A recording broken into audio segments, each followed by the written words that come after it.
Hey, good morning. Look, I'm tired of Caleb Williams, the quarterback of USC, the Heisman Trophy winner. I'm tired of student athletes. All of a sudden, they're professionals. They're on every commercial. We got to listen to them, Heisman House and the various commercials. But Caleb Williams, who was supposed to be the front runner for the Heisman, decided, I'm not speaking to the media. You're an NFL fan. Would you take him on your NFL team? IU fans, come here, baby. Come here, baby. I'm going to give you a hug. We're going to get the sad out as Don't At Me on a Monday. Starts right now with Barry Sanders, the legend.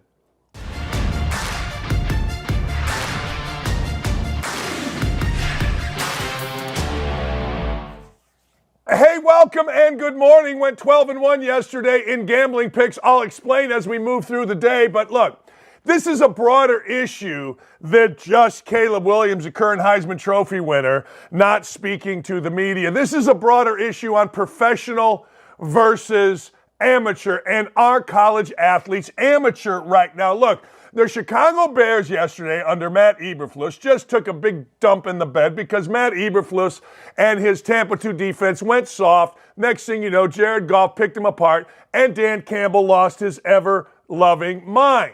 That kind of deal. All right, here's the thing, though. When you're in college and you're being paid, guess what? Do you have an obligation? Do you have an obligation to speak to the media after a big game? Now, look, I understand if I'm the six-team center. No, of course not. But when you're the quarterback of USC, fight on, all that stuff. You know what I'm saying? Here's the deal. USC quarterback is as high profile, particularly when you've just won the Heisman. And now all of a sudden you get your brains beat out for not the first, not the second, but the third straight time. Third straight time you get your brains beat out by your rival, USC. You've already cried on the sidelines. You've had a horrible year. Apparently your team don't like you. They look like a dismantled mess. But you're a college athlete that's now making millions. Let me ask you guys. Are you to be treated like a pro? Or are you to say, hey, look, this is just a student athlete. This is just a college kid. So Ian Rappaport on the rap sheet put this tweet out. And I'm curious about this. This fascinates me. Like, I'm tired of Caleb Williams. I've had enough of Caleb Williams. But Ian Rappaport made the connection from Joe Burrow speaking to the media when you are the face of a franchise.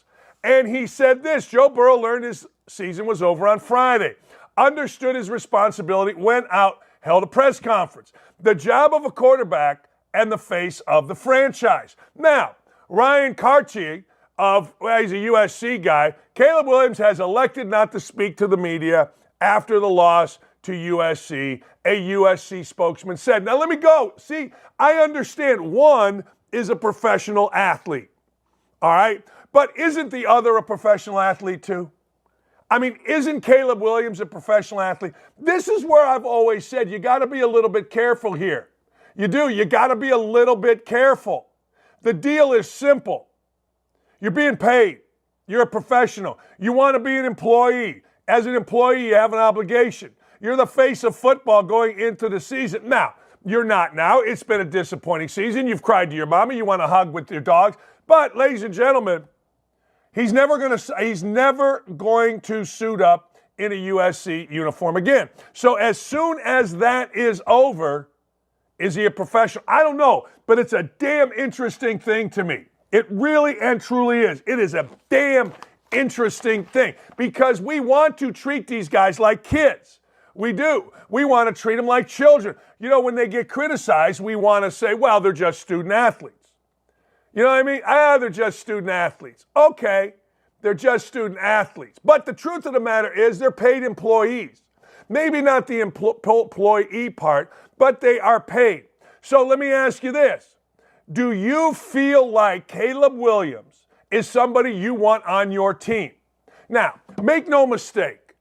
The measurables are going to be there, and he's going to be the first pick in the draft. People are going to criticize. I got a guy right now, Eric, says Caleb Williams is going to attitude himself out of the first round. No, he's not.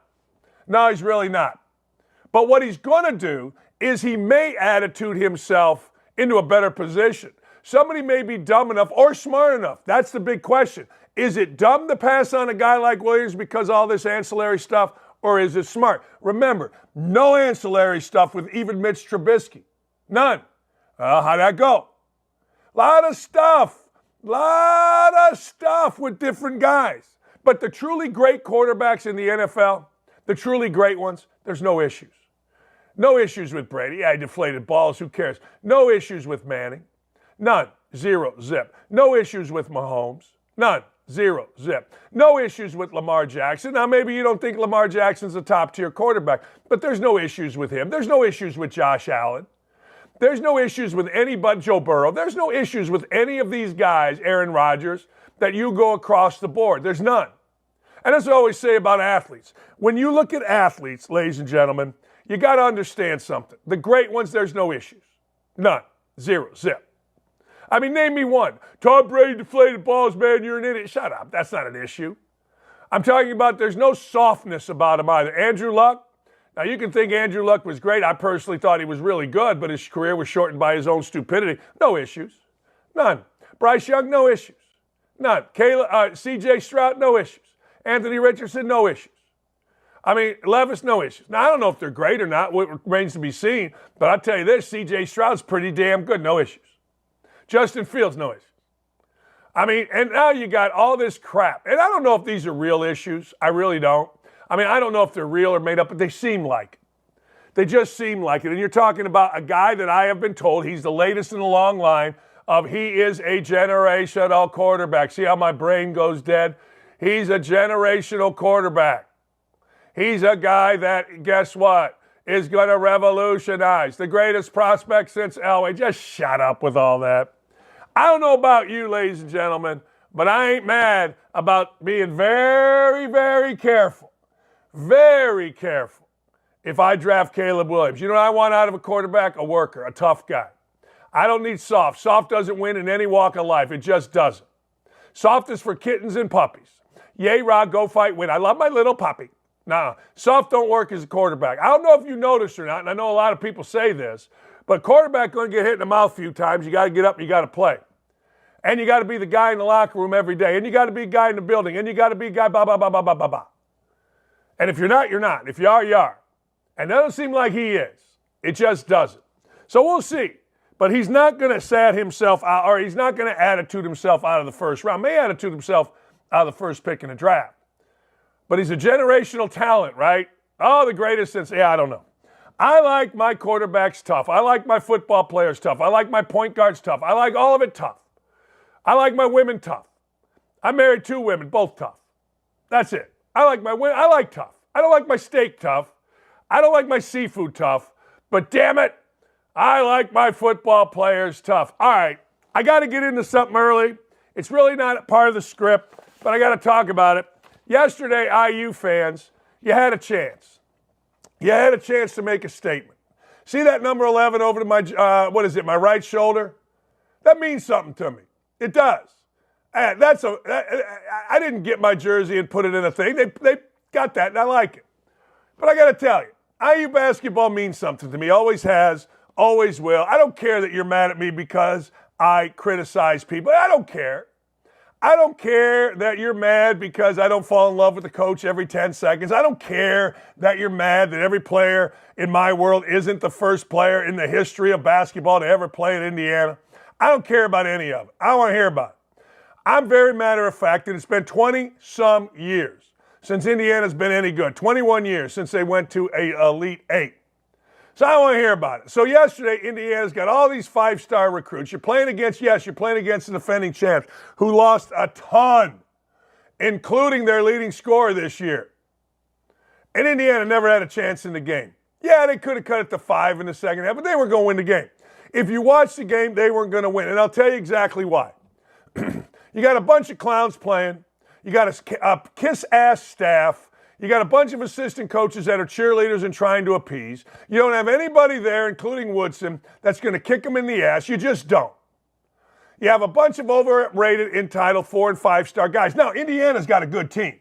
And Indiana should get this figured out. There's enough talent there. But remember I told you, Indiana fans, that Gabe Cupps played well against Florida Gulf Coast? and Gabe Cupps might just be a really good mid-major player. That's what the coaches need to see. That's how a coach thinks. Maybe he didn't play very well yesterday. Your senior point guard, who has been on losing program after losing program, played 14 minutes, 6-year senior. Indiana needs to grow the hell up. UConn, on the other hand, wow. UConn, on the other hand, looked like Jim Calhoun's UConn. But they're Bobby Hurley's UConn, and they may be better. I mean, they lost all of these guys. They lost a dude named Hawkins who's tearing it up in the NBA. And they kicked Indiana's ass. I mean, kicked it. I mean, boot stomped it. It was 24. It ended up 20. It could have been 30 if Danny Hurley didn't call off the dogs. And Indiana did what they do. They quit. See, when you have a coach that doesn't know the name of half of his players like Woodson doesn't, and you have assistants that don't know how to coach nothing other than kiss ass, you got no real shot. And as the great Reggie Jones, a good friend of mine, said, hey, how can you be disconnected from one another? How can you possibly be this early in the season? I don't have an answer for that other than you got a soft ass-kissing staff. And you got a head coach that half the time don't know where the hell he is, and I'm sad about it. And if you want to get the sad out, yeah. And oh, by the way, the guy that got arrested in the Taco Bell that Duke didn't want, that Kansas marginally want, that Indiana fans thinks is the savior of the team, this kid Mbako, yeah, he got a bucket. Got one more basket than me yesterday. Got one more basket than a dead man. You know what? The fan sitting in the front row, the big fat-ass Indiana penny millionaire fan that paid a lot of money to go to New York City to see his Hoosiers. Yeah, well, this kid, this five-star recruit that Duke didn't want, that got arrested in a Taco Bell, that they're paying a ton of NIL money, got a bucket. Got one more than the fat guy sitting in the front row. I don't know what to tell you. I don't know. I'm going to recap the NFL and college football here in a minute. A couple of things. Did you see this story? Did you see this story about NBA player Shai Gilgeous-Alexander? Did you see any of this?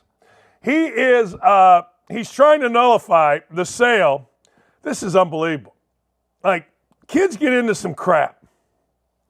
You know what? The kids get into some absolute serious crap. I'm going to read this to you. Shai Gilgeous-Alexander is apparently another in a long line of NBA guys. That's great because he's had a few good years in a league that doesn't guard. So there is a mansion. There is a mansion that he bought. This guy bought a 6-bedroom, 8-bathroom luxury home on Lake Ontario for $6.1 million without knowing about a past owner.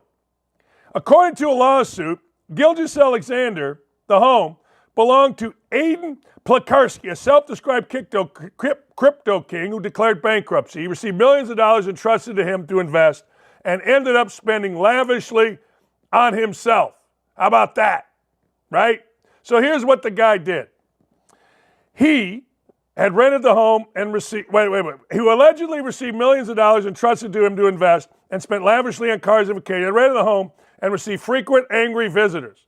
Investors wanted their money back, who even was kidnapped. This is what makes the story great. The dude got kidnapped and held for ransom. None of this was known to Gilgeous-Alexander. He and his girlfriend moved in and met a dude knocking on the door that wants a piece of Platarski. Mr. Platarski. Stealing.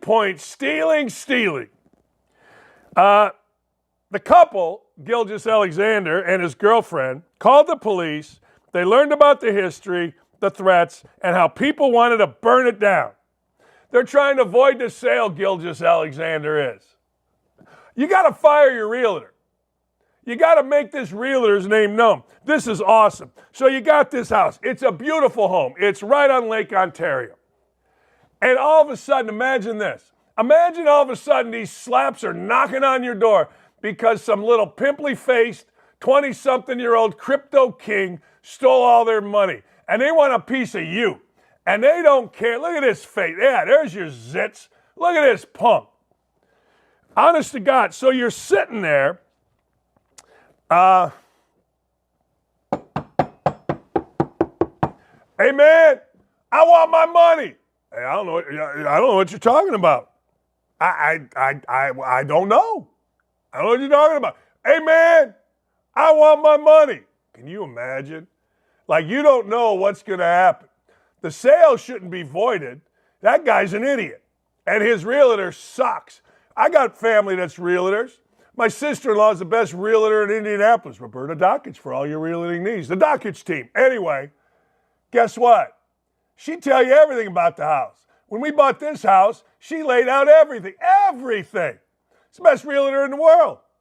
Shai Gilgeous-Alexander. What, nobody's going to tell you? People are going to be knocking at your door? Yeah. All right. Okay. Guess what? You're an idiot. You are. I like Shai Gilgeous-Alexander. I do. I met him a couple times. Really nice kid. He's not an idiot. Made an idiotic deal. Sometimes you're young, dumb, and full of, never mind. You guess what? You pay $6.1 million for a crib because you got more money than you ever thought you'd have. You know you're going to make more money. $6.1 million you probably paid in cash. And you never thought to ask, hey, man, like I was thinking about this the other night. If somebody came in my house, which somebody eventually will, and I'm going to shoot them, which probably will, I'm going to tell whoever the next owner is, look, someone came in my house and I shot him. You don't want the house? You don't want the house. When it's a house on a lake, you can get by with that kind of stuff. Yeah, that's right. I'll shoot him. I am. I never thought I'd say that, but if somebody breaks into my house with my wife and I hear, I'm going to shoot him. Yeah, and then I'll deal with it. I don't know what to tell you. I honestly don't. But you know what? If I'm Shai Gilgeous-Alexander, man, oh man. But time heals, Shai. About a year from now, you'll be all right. If the house ain't blown up. What is Kyrie Irving doing here? Can somebody explain this to me? What's Kyrie Irving doing? I'm listening. I'm listening. I am listening. Kyrie Irving's the smartest guy in the world. You know he is. Ask him. He'll tell you. I mean, he's a genius. He'll tell you the earth is flat. Yeah, he will. He'll tell Australian-American basketball player, they called him. Kyrie Irving wears the Palestine keffiyeh in solidarity with the people of Palestine amid the ongoing Israeli genocide in Gaza. Is that unbelievable? I mean, seriously. I mean, is that unbelievable? I mean, why do people think, like Kyrie's dumbass, that you should involve yourself in this when you don't know? Like, why would you? Like, I get it, Hamas and Palestine, but what's going on to the Jewish people in this day and age is horrific. What's going on in our own country to the Jewish people. And this is very personal to me, as my sister-in-law, my nieces, and my nephew are Jewish. And to watch what's going on to promote anti-Semitism, which is exactly what this idiot is doing, is ridiculous. He doesn't know jack squat about what's truly happening over there. He doesn't know anything, I mean zero, about what is happening to Jewish people in the United States. But you can see his smug, stupid ass is sitting up there like he's some frickin' Buddha, like he's some damn Mandela, like he's Muhammad Ali. And it's bullshit that this clown thinks that he can get up there, make a statement that is, and good for reporters. I don't even think a reporter even addressed it. I don't think a reporter even said it. Because this idiot is so stupid, so vile, so awful, so ridiculous, that anybody that supports him in any way, shape, or form is just as bad, in my opinion. Now, you all told me silence is complicit. Well, supporting this idiot, given what is going on in our country, not over there, our country, to Jewish people, is heinous, in my opinion. There is no bigger jackass in sports right now than Kyrie Irving. Jim Harbaugh, but Jim Harbaugh's not dangerous. Jim Harbaugh's just a jackass. But the fact of the matter is, if you think you're on the right side of being against Israel at this point in time, you're really stupid. You're bordering on evil. In fact, you may be evil. If you don't like what I'm saying, tough. But what I'm saying is true. 1,400 Jewish people were killed, mostly innocent, all innocent, in their homes. In their homes. If you want to know what's real in this conflict, let me make a suggestion. Go to Traders Point Christian Church. Download the app. And the smartest guy that I've ever heard talk is a man named Aaron Brockett. Aaron's the pastor at Traders Point Christian Church. And yesterday at the service, he gave an unbelievable history lesson on Hamas, Palestine, Israel. Unbelievable. I highly recommend it. Just give it a listen.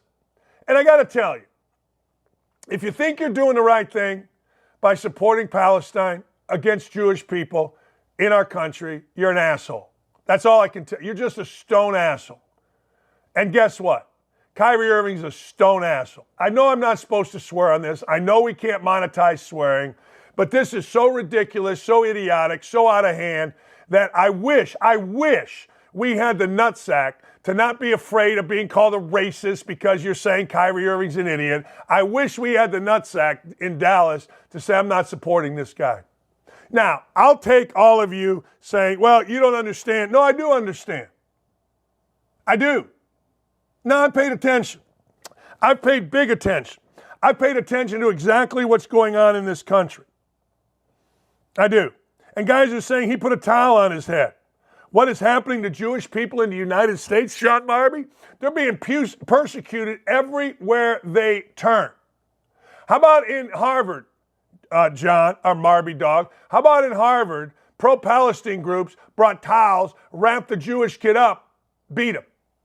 I don't know if they beat him, but whatever they did, it wasn't good. And it's happening all across the country. Don't even try it. Don't even try that crap with me. Gritty asks, would it be okay if someone sat there in a KKK hood? I mean, 1,400 Jewish people, the most since the Holocaust, were slaughtered in their homes. Videos sent to their family members as the slaughters, children beheaded. Now, I don't give a damn whether you want to separate Palestine from Hamas. I get it. But Hamas was able to live in Palestine. And if you're not for the Jewish people in this, I got nothing for you.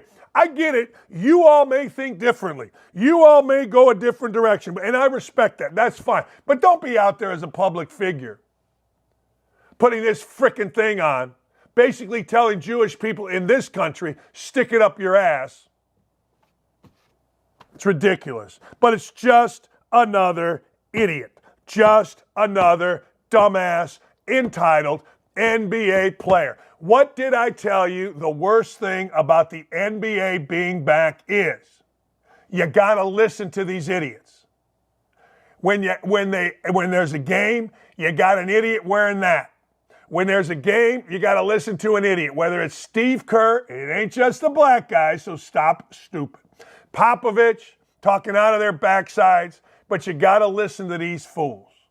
And it's awful. Every day. Awful. Listening to these jackasses. Man.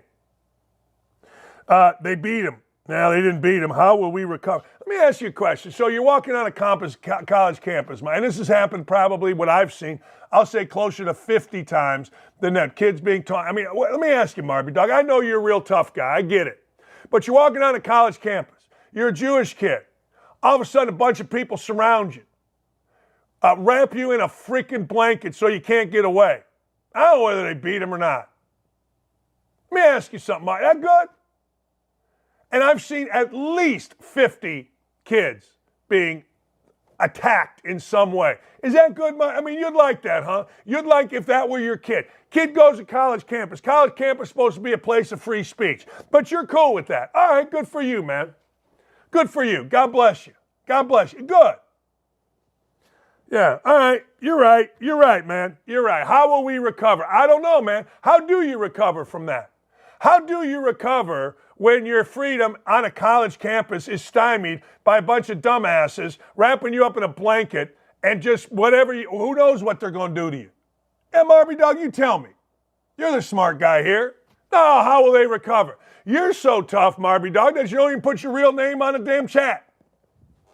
That's unbelievable. How will they recover? Yeah, if that happened to you, I guarantee you'd be whining to the high heavens. It's like people say, well, it's just stuff. No, it's my stuff, and I ain't living in fear. And I hate that kids, Jewish men, Jewish women, all across the country have to live in fear. Because the fear that they're living in is illustrated by 1,400 Jewish people being slaughtered in their house. But I know, Marby Dog, you're a tough guy. Oh, I get it, man. I get it. You're exactly right, Connie. Colleges haven't been about free speech in forever. No, it just pisses me off. Well, how will we recover? Yeah, you're just walking on a campus, going to class, Harvard. Hell, parents are proud. I don't know what you did to get in there, but you did well. All of a sudden, you get wrapped in a blanket by a bunch of people you don't know. And they ain't there to love on you.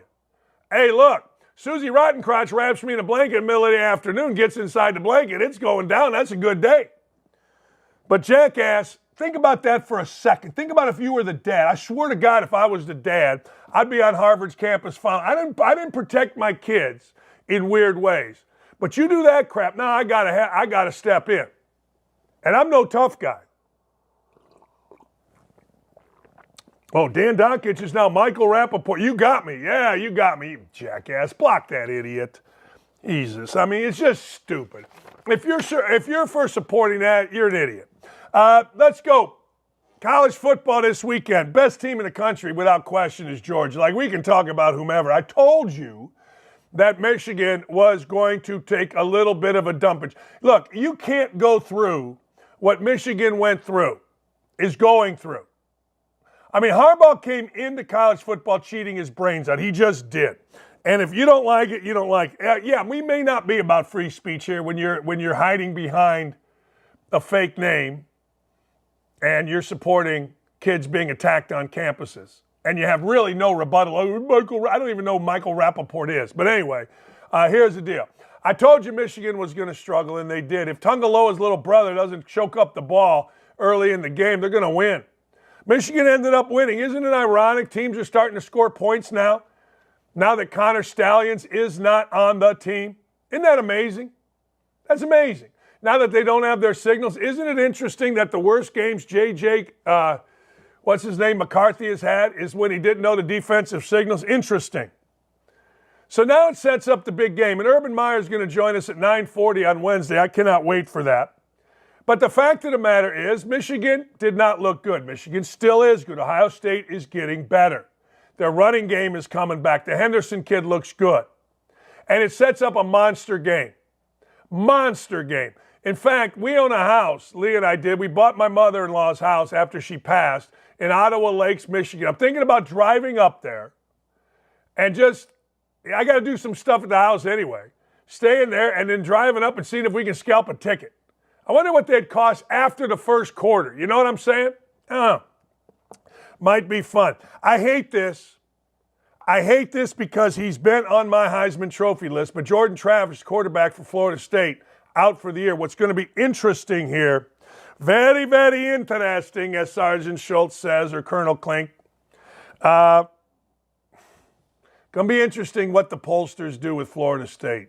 Look, when you lose a Heisman Trophy winner, Hey, speaking of getting the sad out, I'm going to jump around just a bit. I think this was the worst loss in Indiana football modern history.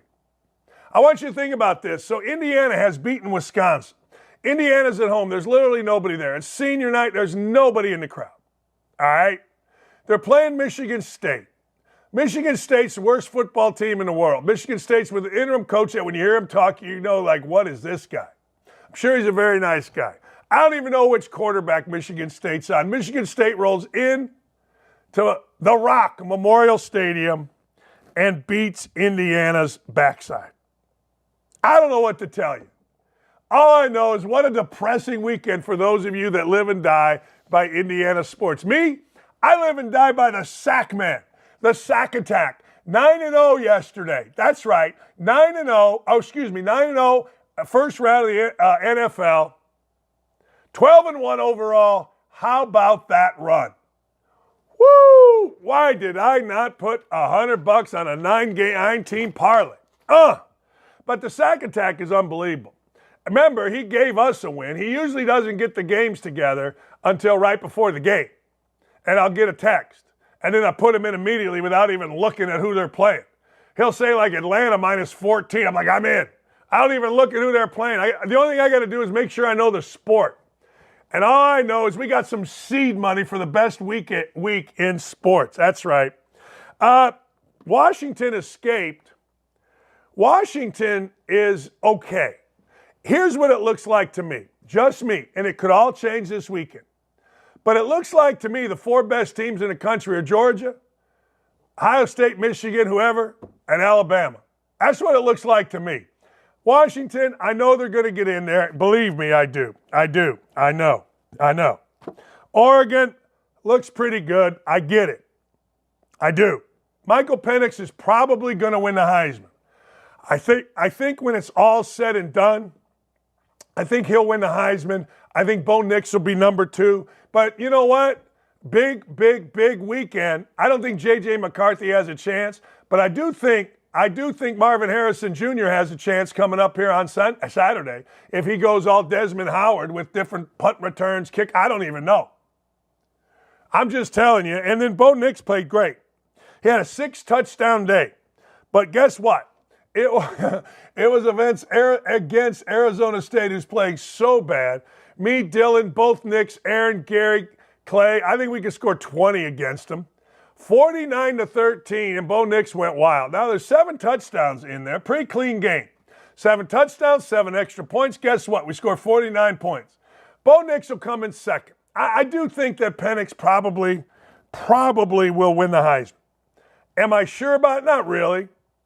But when I look at the landscape of college football, one of the things that I see is they've started separating themselves. Michigan, Ohio State, Georgia's the best, and Alabama's right there. They just are. All right, I got to talk about my man Flus. My man Eberflus of the Chicago Bears. I said it, I saw it, I hated it. Look, I had the Bears +9 because that's what my boy Sackey told me to do, and I just did it. The game was over until, did you see this? So, Bears are up 2 scores. They had a 95.5% chance of winning the football game against the Lions. 95.5. I'm going to say that again. Can I say that again? 95.5. I'm going to give you all these numbers. I wrote them down here. I wrote them down on my little phone so that you guys could share in my wisdom. My boy David Kaplan of ESPN 1000, for the first time, listen to this, any team in regulation with a +3 turnover margin and 40 minutes plus time of possession lost. Teams were 48-0 prior to that. 48-0. And the Bears had 4 turnovers. The Bears had over 40 minutes and almost didn't cover +9. Matt Eberflus, the coach, did what he does. He, honest to God, did what he does. He got into that outdated, ridiculous Tampa 2 asinine defense where you're backing up, keep them in front, back them up, no pressure, boom. Touchdown. And then, with like a minute, no timeout, the Bears are trying to come back, strip sack, ball in the end zone. Thank God Aiden Hutchinson wasn't able to fall on it, or else guess what? The Bears wouldn't have even covered 9. Listen to this. Eberflus right now is 6-22. He's up 2 scores late. Next thing you know, he's backing up. Next thing you know, game over. Whoo! Hey, only 2 people in this world bet the Packers on the money line yesterday, and that was the sack man and Dakich. Why did I bet it? Because the sack man told me. Sack man told me I don't like this bet. I said I do. I tell you why. Chargers are that team. By that team, here's what I mean. I've told you this in basketball. They're not tough enough. They're good enough, so they'll play well for a while. and eventually it all crumbles. I played on a team like that. I did. My senior year in Indiana. We'd play teams, and then next thing you know, night would take me out, that's what I say, and we would lose. I knew it was coming. I knew it. And then you listen to the coach after, and you're like, all right, Brandon Staley, all right. He acts like a little batch, talks like a little batch. I can't respect him. I need men that talk like men. I do. Anyway, it was the best bet of the weekend. The sack man put it out to me. Take the money line, the Packers. And look, Jordan Love did just enough. But man, are they wasting Justin Herbert in San Diego. Wow. C.J. Stroud is just the best quarterback maybe in football right now, maybe the hottest. And the Texans are going to go to the playoffs. 5-4. I'm the guy that said I didn't like C.J. Stroud's eyes. I'll give this to you. I was wrong. Definitely wrong. Was talking to some guys the other day in the NFL, and they're like, look, that dude don't care. That dude's just slinging it. He's got D'Amico Ryans as a head coach, and one of the guys in the NFL told me it's like two guys that don't know what they don't know and don't care about what they don't know. They're just balling. And I was digging it. Hey, I'll tell you who else the sack man gave me. He gave me the Giants. Who gives you the Giants? Serious question. Tommy DeVito, not Danny DeVito, Tommy DeVito, who I watched at Syracuse, watched at Illinois, living in his parents' basement, goes bat blank crazy. Now look, the world was on fire today because the announcers called the Commanders the Redskins. Who cares? All I know is this. You got to get rid of Riverboat Ron. And the sack man rules. All right. The worst team I saw, and this is, well, I forgot about it. Yes, the Rams. The Rams got her done. The Rams came back. The Rams came back because the Rams come back. And they got it done against another sack man. We thought we were dead. But I want to get, the Rams came back and won 17, but I got to get to the Bills and the Jets. Look. You and I watch football. We all watch football. So I'm watching the Bills and the Jets. This is the one game the sack man lost. He went 12-1 yesterday, on top of like 9-2 on Saturday. We're going to have a Merry Thanksgiving and a Happy Christmas. Anyway, so I'm watching the Jets. And a friend of mine texts me, oh, you watching the Jets? Yeah. Worst team you've ever seen offensively? Yeah. Yes. If you want to see the worst team you'll ever see in the NFL, don't do this. Take my word for it. The New York Football Jets, that offensive line is Swiss cheese. The quarterback, you can blame it on Zach Wilson all you want, and by the way, he stinks. But the truth of the matter is I've never seen anything like it. Garrett Wilson, who's a big mouth wide receiver because, well, that seems redundant, couldn't catch Colt. Wilson couldn't find anybody. Finally, they benched for like Tim Boyle or Tim Doyle. Timmy D used to come on the show. But anyway, this guy throws a couple more picks. It was the worst. And what did I tell you about Robert Saleh? What did I tell you? What did I tell you? When you're reading off of a teleprompter to talk to your team instead of doing it from the heart, you can't coach blind turkeys to take a dump. And I told you this about Robert Saleh, like I told you this about Frank Reich. These guys suck. They're football products. Well, Frank Reich's a little different because he played. But this guy's solid. No wonder he was parking cars for, what's-his-face, Brian Kelly, when Kelly was the head coach at Notre Dame and Saleh was his minion. Should be parking cars now. That guy has that goofy, lost look on his face. Can't coach blind turkeys to take a dump, can't develop an offense, has nothing going on in his team. Idiots are yelling and screaming all over the place. How about that? And don't at me about it, people, because I'm spitting facts here. But I'm telling you, I swear to God. Now, the Bills may be good. The Bills may be back. They got a new offensive coordinator, Joe what's-his-face, Brady. Yay, Rod, go fight, win. They may be the best football team in the country. I don't know. I have no idea. I don't. But one thing I do know is the Jets stink. Like they stink till Tuesday. To quote the great Carlos Zambrano, they stinks. Hit the like button. Hit the subscribe button. Let's go. We got like 500 people. We got like 500 people on this. Hit the like button. Oh, yeah, you're right. San Diego doesn't have a team, Connie. Los Angeles Chargers, I'm old. What are you going to do? I never seen a worse team in my life than the Jets offensively. So there are two things that I'm going to say. One, the 85 Bears are the best football team I've ever seen defensively, and the 2023 Jets are the worst team I've ever seen offensively. All right, when we come back, I got some emails from you folk. I do.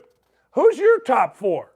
I gave you my top four. You can put them any way you want right now because they're probably all going to play each other. Georgia, Alabama, what's it called?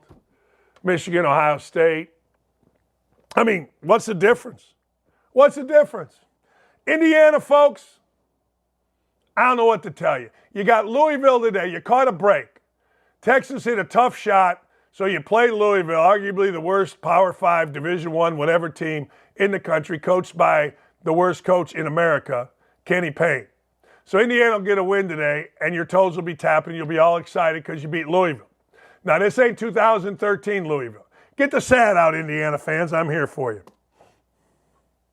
A beast of a biological man, Artemis Langford, scored a major pervert victory after a Wyoming district court judge ruled the women, the real women of the Kappa Kappa Gamma sorority, couldn't prevent Langford from living in their sorority house.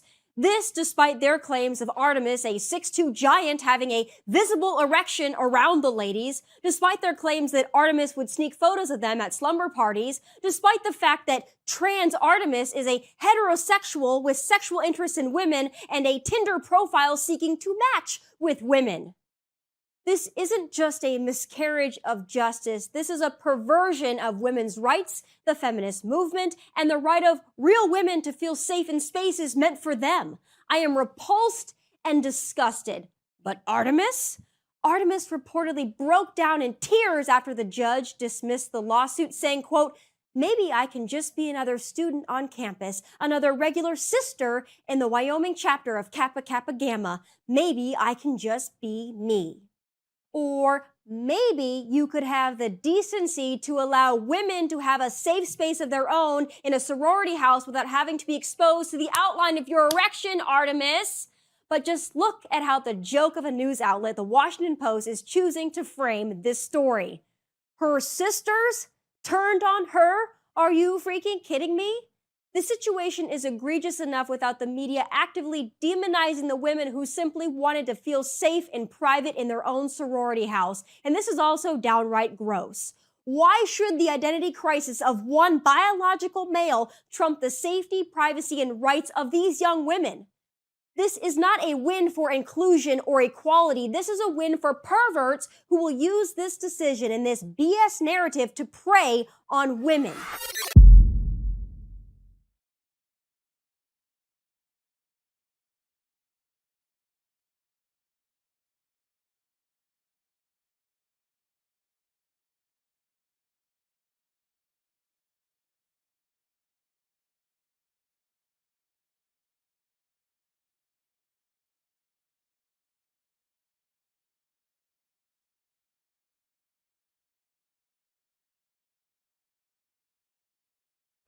You know, about this time of day, we usually have a guest or we go to viewer emails. By the way, the guests are outstanding today. Michele Tafoya is going to join us coming up at, I believe, 10 o'clock. And then at 10:30, the great Hall of Famer, Barry Sanders, joins. Can't wait to talk to, a lot of people think he's the greatest running back. Some people think Jim Brown. Some people think Walter Payton. Some people think O.J. Simpson pre-murder. I don't know what to tell you. Everybody, he's in that category, certainly. But anyway, let's go to emails. Let's go. Dan, last week, on the heels of Hogsett, Indy's mayor re-election, Indy surpassed 200 homicides for the third straight year. Making progress is what Hogsett said, as this is down from the prior record-breaking years, 245, 272. As I read through a few articles from the past week, I can't help but hear the chants for 4 more years from the post-election celebration. I know, beside any candidate carries weight on urban ballots, but at this point, maybe 4 more years is what it'll take for this city of slow learners to take notice. Side note, of those 200 homicides, I believe the number is over 30 this year as far as children under 18. That number has increased and is a record. So if Indy Mayor Hogsett counts the increased killing of children as progress, that's what he's enabled and apparently proud of. John Buzzard, you are one of my favorites. You're exactly right. We kill kids in Indy. It's an epidemic. And then we get mad at the police. That's what we do. Seriously, the Indy Star writes about, why are there more police shootings this year? Well, because people are shooting at the police, idiots. I had a nice chat with a cop the other day. I said, hey, man, I was sitting at a stoplight over at this school in Beverly, and he was, directing traffic, and he happened to be taking a break. I go, hey, man, I got to tell you, I appreciate what you guys do. He looked at me. He goes, hey, Dan, you know what? You guys, every day, you catch shit. And he's like, yeah, it's every day, every direction, too. Where I live, it's getting bad. It is. It's getting bad. Yeah, there's gunshots about a block and a half away. We had a break-in, or at least attempted break-in next door. Cars broke. Yeah, it's getting bad. So I got a gun. I'm not afraid to tell you. Hey, Dan, it's from Sean Black. Hey, Dan, with how slow the NCAA normally moves in their investigation, and given how Michigan does not want to meet in court, is telling, as I feel they don't want certain information.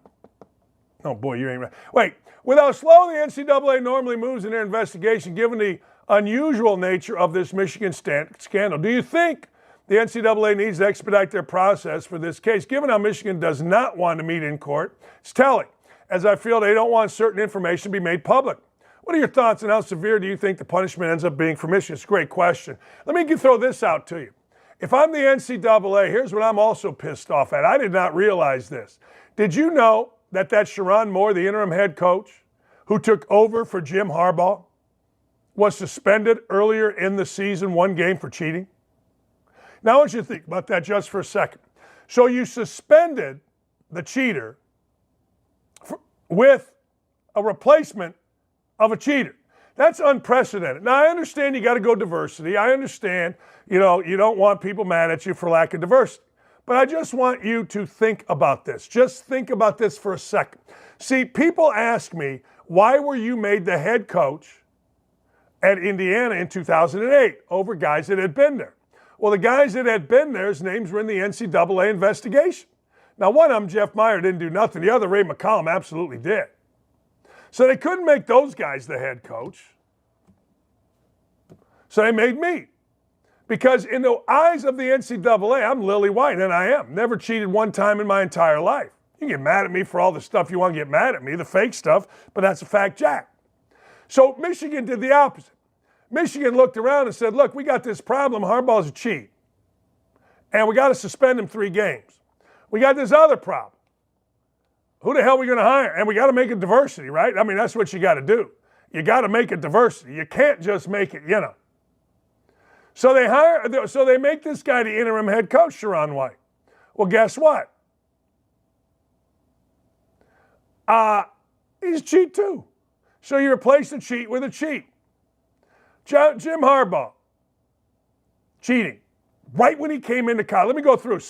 He had a signing date, which was illegal against the rules when he came in. Signing with the Stars. He brought all former Michigan players back with recruits. Couldn't do that. Illegal. That's when he first got there. Ran all these satellite camps. Pushing the rules. Illegal. Spring practice. IMG Academy. Spring trips overseas. He brought his team to see the Pope, but the only pictures you saw were Harbaugh with the Pope. He hired this dirtbag. Did you know this? So this dirtbag guy, high school coach named Chris Partridge. So Chris Partridge was a high school coach, Paramus Catholic, Jersey. He was buying players, getting players, including Jabril Peppers and Rashawn Gary. He was pimping himself out to high school coach or college coaches wanting a job. Guess who hired him as his director of ops? You guessed it, Jim Harbaugh. Okay, when you lie with whores, you wake up with whores. Guess what? Let's fast forward. Yeah, Jabril Peppers came. Yeah, Rashawn Gary came. Guess what? Never beat Urban Meyer with either of those two. And here's what happened. Do you know who the coach was that got fired the other day for destroying evidence and telling players to lie? You got it. Chris Partridge, the dirtbag from Paramus Central High School. He also hired this guy, Biff Poggi. See, Biff Poggi was a millionaire, decided to get into coaching. He's a fast-talking salesman guy. Well, Biff Poggi bankrolled trips. His assistant coach, he bankrolled. Somehow recruits came under Biff Poggi. And I ain't even talking about climbing the trees, sleeping over with recruits. And of course, the NCAA, too many coaches on the field. NCAA illegal videotaping workouts, lying to the NCAA, which Michigan had to self-impose a 3-game suspension. He hit a gun charge against Maisie Smith, allowing the player to play. He had a staff member fired for cybercrime, Matt Weiss. The FBI is still investigating. I had to put these all down on my phone. He had a staff member arrested for soliciting a 13-year-old girl. He hired a racist, Shemi Schembechler, then fired him. Sign stealing scandal. 2 staff members fired so far. 1-6 in bowl games. 2-5 against Ohio State. And repeatedly misled Michigan and interviewed for NCAA jobs. But you know what? And I do agree with this. It all goes away if they beat Ohio State this year. And by the way, President, oh no, bet, baby. Bet. Where are you with that big extension you were giving Harbaugh? Did you know that President Ono, the president of Michigan, deleted his bet tweet, which was like, stick it up your backside to the Big Ten and the NCAA? Only Michigan, man. Only Michigan. Hey, back to crime in Indianapolis. Reverend Dr. Charles Harrison, good dude, was mentioned by Jason Hammer on your show. All right, last week. He's an excellent follow, had some wise words below via X. I call my clergy colleagues and community leaders to be more balanced when addressing the recent surge in police action shootings. We cannot try to hold IMPD accountable for shootings if we're not also holding accountable those that fail to obey the commands of police officers. In my opinion, the unbalanced approach in addressing police action shootings, when all of our criticism is towards IMPD officers, only encourages others in the community to be more confrontational with officers, which leads to conflict and sometimes violence. I'd assume he'd say the same thing about an IU basketball player refusing to leave Taco Bell. Now, I'm with you, brother. I don't know what to tell you, man. In Indianapolis, the Indy Star, you know our friends at the Indy Star, that little twerp coward Greg Doyle and all of his minions, they're all in on why we got so many police shootings. What we should say is that we're giving carte blanche to police to do some shootings over a 36-hour period. No, we shouldn't, but it ain't a bad idea. I mean, you got to be reasonable, but it's out of control here in Indy. All you got to do, you want a good follow in Indy? Angela Ganote is a news anchor at the Fox channel here. She's awesome. Cheerleader at IU. Every day, someone's being killed. Police ought to have more freedom. They should, not less freedom. I not only think we should fund the police, I think we should fund the police like it's our job to fund the police. I mean, fund the hell out of the police. Give them more resources. Give them better pay. I'll pay taxes for that. I sure don't want to have to pay taxes to send money over to Ukraine or to pay for Gay Lesbian Day or whatever the hell I'm paying my taxes for. I don't need that crap in my life, and neither do you. Man. Seriously, who needs that? Hey, it's Gay Pride Week. Yeah, I don't care. I want my tax dollars to go to funding police. That's what I want my stuff to go to. I don't want my tax dollars going to whether or not somebody with purple hair, nose rings, and a fat ass tells me how awful we all are because we're silence is complicit in our gay community. I don't care. I don't care who you're having sex with. I never have. I never will. I don't walk around telling you. Well, I would if it was like, and I told a lot of people that I was, in love with Lee Ross, but I didn't tell them about the sex. Greg Doyle did that. Greg Doyle in his affairs told me how one married woman that he was having an affair with liked her hair pulled. And you guys, he's one of the 250 leaders in Indianapolis. God bless you. All right, ladies and gentlemen, Michele Tafoya is coming up. Barry Sanders is coming up. Let's review something. I got to go back to a question that I asked earlier today. I don't know why I'm shuffling papers. I feel like John Drury in the Channel 9 News in Chicago. But I got to ask you a question. So Indiana players play like crap. Indiana players are making a lot of money in NIL. Let me ask you a question. If this were your business, would you not fire them? Because you can't really fire them. I mean, I want to make an analogy that's relevant. And I wrote this down yesterday. You don't fire. I'm firing. No, you're not doing that. But would you lower payment? Would you say, look, pay you a lot of money to do a job. You're not doing the job. Now, this is a performance-based thing. Name, image, likeness. So do you think that McKenzie, I think his name, Mbako, that got arrested in a Taco Bell helps his name, image, likeness? Do you think the fact that he's got like one bucket all year helps his name, image, likeness? See, I don't. And it's not just him. Do you think Caleb Williams' name, image, and likeness has been on the upswing this year? I'm not talking about next year. He got paid, or last year. He got paid for last year. He's going to get paid for next year. You know, if you're not performing, I guess my point is, should you have your salary not reduced, just like, look, this is name, image, and likeness. See, Indiana, this is what Indiana did. Indiana sent me, and all former players, and I'm sure they do this at every school, the opportunity in an email from Mike Woodson to get in Indiana, which means give money to their NIL collective. I looked at this and I wrote them back. I said, after the crap we've watched for the last 2.5 years, you're asking us to pay for it? Here's what NIL really is. This is what Mike Woodson did at Indiana, according to my source. When a kid named Jalen Hood-Schifino needed more money, his people needed more money, Woodson went to the collective, allegedly, and said, hey, we need $100,000 for Schifino's people. So wait a second. I'm supposed to give money to Indiana basketball so they can give it to a recruit's people? Because let's be honest, if you're giving it to the kid, you're giving it to the people. Now, does that make sense to you? Do I want these goofs that are in these collective? You already seen one at Michigan get called out and kicked out of it because he's, I guess, funding this. Indiana guys, you see these guys acting like idiots, this Hoosier, whatever, the hystericals. Do you want them handling your money? Them deciding where the money goes? I don't think you do. That's the crazy thing about this NIL. It's not NIL. If it was name, image, and likeness, Caleb Williams' year, they got change coming because I'm hearing he's making close to $2 million. It's an interesting debate. I understand we're supposed to pucker these lips and kiss the backside of college students. I'm not really down with that. I didn't need it when I was a player. I mean, I didn't know. Most of the players that I know love playing college basketball. I had a blast playing college basketball. Loved the scholarship they were on. I loved the fact that I got them summer jobs and they made a ton of money. But it's interesting. Name, image, likeness. Huh. Okay. Hey, we got NFL coaches that I'm getting ready to fire. I'm sorry. I'm getting ready to fire them. I'm going to see if Michele Tafoya and you, I'm going to the YouTube chat right now.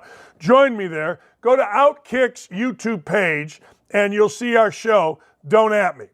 Go there right now. I'm going to join in and see what's going on. Sackman, you rule. We'll be right back. Okay, so something I want to focus in on, because I don't want this to just, roll over people's heads. Not only are you breaking news, you are quite literally acting as a GM in some senses, helping to bring players onto certain teams, even coaches you've been responsible for finding new landing spots for. I mean, that really says something about how well you know the game inside and out and how much people respect your opinion. Yeah, I was trying to be like a master of trust, if you will. Like people, and then almost like, it's funny because I had a GM come to me this offseason. He said, you know what, how much you've mentored me. You should shift gears and mentor us all. I said, yeah, I'm a reporter. He said, yeah, but you mentor us too. Like you've been around it and you've seen it so much. So we're able to come to you with things. It's funny. I have at the NFL owners meeting every year, and the rest of the world doesn't know this. I have a day drinking day that I have at the owners meeting, and it's Mike Tomlin and I throw it. And it's only for head coaches and GMs. No other media is allowed to come. And the media over time has given us respect. Like, this is Glazer's thing. Let's not go there. And it's usually Tomlin and I and, upwards of 30 other guys. It's crazy. But what I also do is I always tell Tomlin and whoever the older coaches are, tell these young cats what's about to come across your desk. because they have no idea, like the craziest stories in the world. And you're not prepared for it, because when you're in that position, you really find out how messed up everybody is. Like it's not just your players, it's your coaches, it's your scouts, it's your GMs, it's the person in the cafeteria, it's everything. And then it's their family and the issues families are calling. And oh my God. And listen, these cats didn't go to school for this. They didn't go to school to be a psychiatrist, right? They went in the coaching to coach. Right. But when you're a head coach or a GM, that's part of the job. The other part is really, it all lands on your shoulders.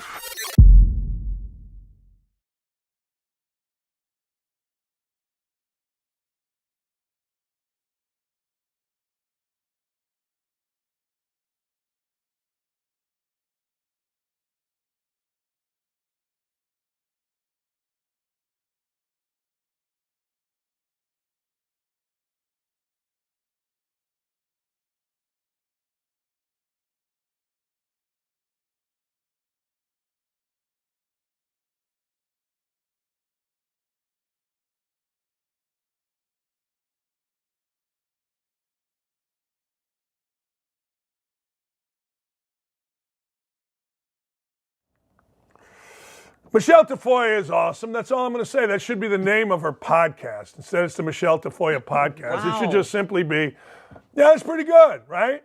I mean, that's very nice. I think there would be some who might disagree. You know, some in my own house might disagree. Good. See, yeah, I'm just going to point out, the difference in a pro and me. I'm looking at what I'm wearing, and it doesn't go with the background. It just doesn't. I'm struggling with that. I need brighter colors, right? I'm looking at you. You got the blue in the back. I think that's red. I'm a little colorblind. I need to. It is red. Hey, Dylan, mark this down. I need to up my game. Maybe you could get a wardrobe sponsor. Yes. I did when I had a radio show, which seemed weird to me, right? Like a radio show suit sponsor. What was that? Wow. But, hey. No. Well, maybe the listeners were just imagining you in a really nice suit, even though you were sitting there in sweats or pajamas. Yes. Hey, I got to ask you, Michigan season. The world will be happy of Michigan if, and maybe when, they beat Ohio State. Is this season have any kind of asterisk, any kind of taint on it? I think it does, but I was thinking about this in the big picture. I covered the Patriots all during Deflategate. We remember Bountygate with the Saints, right? We remember Spygate with the Patriots.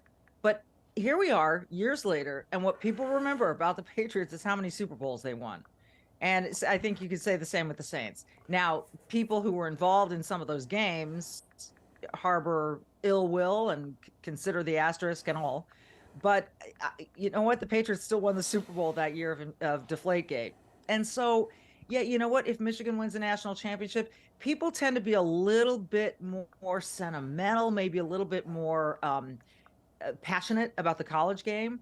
And so, yeah, I think it might have an asterisk. But I'll tell you what, if they win and get all to the victor come the spoils, they're not really going to care at Michigan, I don't think.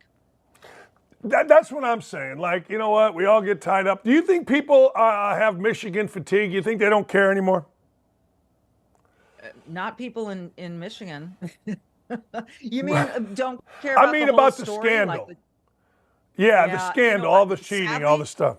Dan, I want to tell you this. Sadly, there's so much scandal and cheating at every level of American society right now that I think it's there's so much fatigue that people are like, they all do it, whatever. That's kind of where I think when you talk about fatigue over this story, I think we're all fatigued by how much people get away with on a daily basis in every profession in America, let alone across the world. So it's a sad state of affairs. I think it's really sad. I prefer when people are held accountable, when institutions and schools are held accountable. I just don't know that this one is going to happen. I mean, it used to be that something like this could get your entire team have the season expelled, but I don't think that's going to happen here. No, I don't either. And I think you're so right about fatigue all across the board. Like, how many times can you see Joe Biden stumble, bumble, fumble? How many things can you read where he's lying about, I was brought up in the Puerto Rican, black, white, Christian, denominational. I mean, you're exactly right. Doesn't matter. I mean, yeah. No, you're exactly. I tell you what I didn't like. I'm going to tell you this because I was fortunate enough for 10 years to call basically the biggest game of the week on ESPN on Tuesday nights, Super Tuesday Big Ten game. And I worked with pros. I worked with, Sam Ponder. I worked with Allison Williams. I worked with Molly McGrath. I worked with Chris Bunn. I worked with pros. And I saw what Clarissa Thompson said. And I thought to myself as soon as I saw it, and I didn't see any reaction until after. And I thought, that's not good. That's not who the women that I worked with did. Yeah. You did that for a long time. Give me your thoughts on Clarissa Thompson saying she made stuff up occasionally. I was really disappointed. I know Clarissa a little bit, and I was really saddened by this. I didn't think necessarily that, wow, this hurts my reputation. I'm no longer doing it. I communicated with Leslie Visser over the weekend as well. But and some other very prominent writers, I will say. I'm going to leave them nameless because they didn't give me permission. But Leslie posted her feelings about this. Some writers have stayed anonymous, but are male writers who are ticked off, who say, you cannot do this. You can't do this. So this has less to do with the person and more to do with the behavior and what she did. And then claiming I didn't do what I said I did, which was even more confusing. And then this is where I get back to, I was going to mention this to you, Dan, when I said accountability.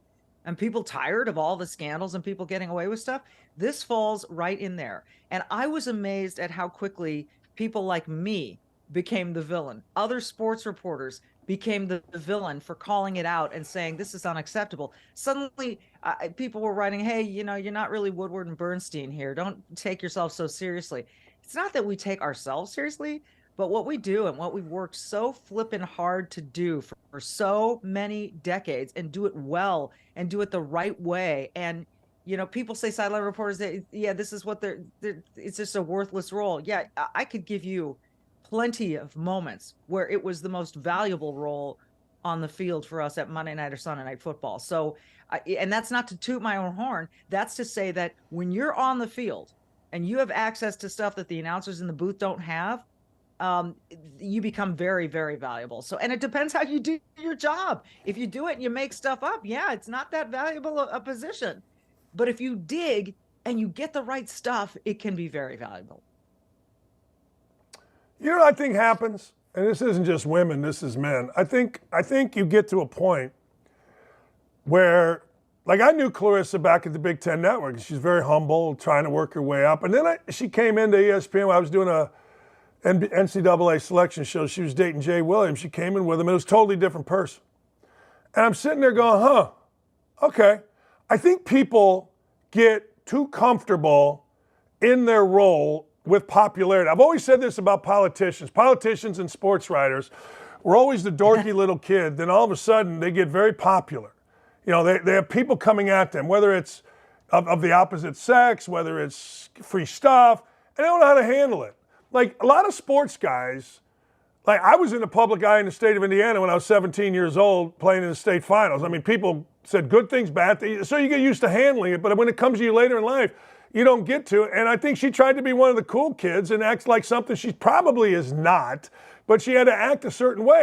That's the way I kind of saw it, and it's sad to me. Well, I doubt she was ever among the dorky little kids. I just take one look at her, and I think she was probably always pretty popular. She's a beautiful woman. Probably right.